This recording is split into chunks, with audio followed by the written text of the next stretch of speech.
Alright, we're going to cover a bearish trade using SPY based upon trade setup that someone put out. We're looking really quickly at the chart. We're looking at a bearish Cypher with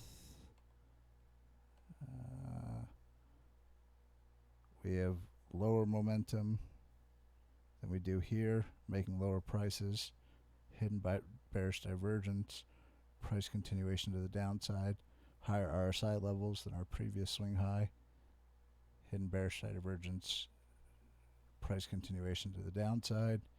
The 200-day moving average is the gray line, 200 exponentials the purple, 21 exponentials the yellow, 50 exponentials the green line. But we're not really going to get into a ton of that, but we're going to talk about two different ways that I showed how to take the trade via options.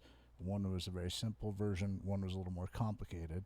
So I'm using, let's get this out of here. On demand isn't working right now, so the only way for me to get real prices, and now these prices are going to be a little bit off because the market is closed. Market makers are going to pull down price, so there's not going to be as much the bid-ask spread isn't going to be as tight. But if you have Thinkorswim, there's different ways to set up what you see in options. I go down to customize on my regular trading. This is not my regular trading account. I look at far more different things, but things that I do suggest you have seeing on, and you can pick it as a default version, is this one. Where is it? I want to see volume, open interest, and delta. So I guess you can click that one and add delta. But delta is basically your chances of that option expiring in the money. But it also means how much that option is going to move. So a 68 delta is going to move 68 cents for every $1 in movement of the underlying stock. So SPY moves up $1. That 68 delta option is going to move up 68 cents.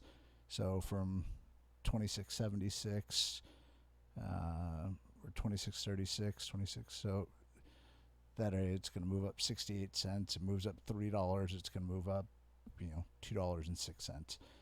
But so the initial one I put out was, I think, just a 330, buying a 330 put, selling a 320 put against it. Why I always want to buy a spread. So this is called many things. It's all the same thing. I call it a put debit spread. It's called a vertical put debit spread. It's called a bear put spread. If I say debit, it means you're paying for it. If I say credit, it means you're receiving credit.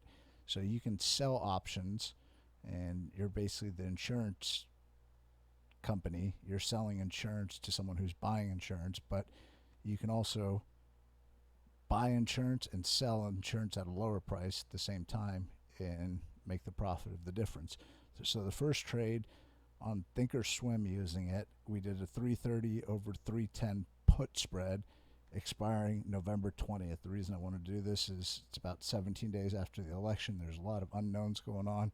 So you can see prices are really high right now. Each of these represent one share of the stock. All options equal 100 shares of the underlying stock.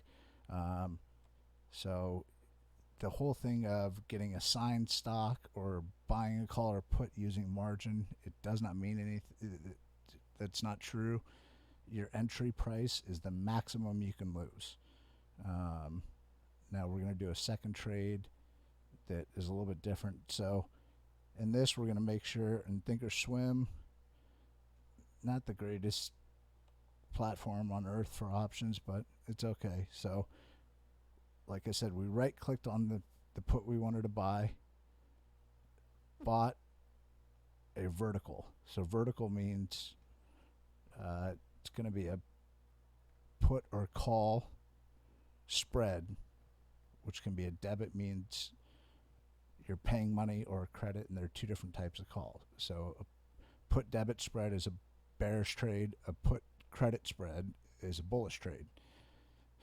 So right here we're going to do the 310 over 320, or 330 over 320 put debit spread, expiring November 20th. Costs us $317 to make a maximum of, it'll say it different when I put it up here because it takes out the price you're paying it, but your max return is $1,000. Now $317 are going to leave your account, but if the price blows through this, what will happen is $1,000 will come back.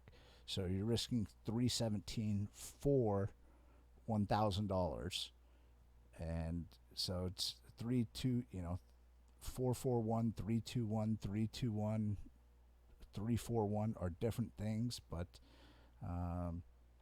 so we're basically risking a little over $300 to, that would be the profit that would come back into our account. So this would, 317 would come out of our account, and $1,000 would come back, leaving us a net profit of $683. And that only gets us to a certain amount of the trade, but I'll end the video for that.